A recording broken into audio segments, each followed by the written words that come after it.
La paella es nuestro plato más internacional. Por ello, este 2020 viajaremos por todo el mundo. Iniciamos el recorrido en la Valldigna.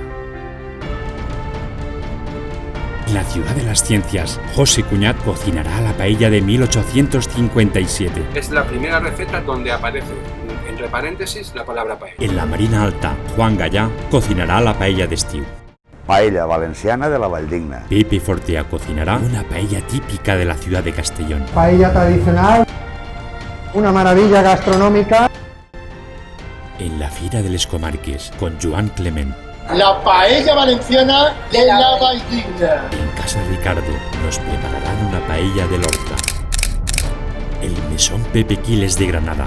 Y puedes compartir con Valencia lo que Valencia te merece. En Vigo nos recibe Vicente de Grani. Paella valenciana de la Valldigna. Viajamos a Holanda para unirnos a la fiesta de la paella.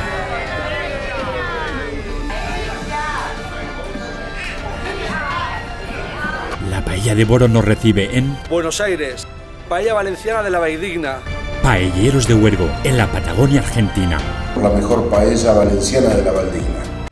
Nos vamos a Tucumán con el ganador del concurso internacional Paella Valenciana de la Valldigna 2019. Nuestros embajadores en China. Concurso internacional y Valencia Valldigna. Paella Valenciana de la Valldigna.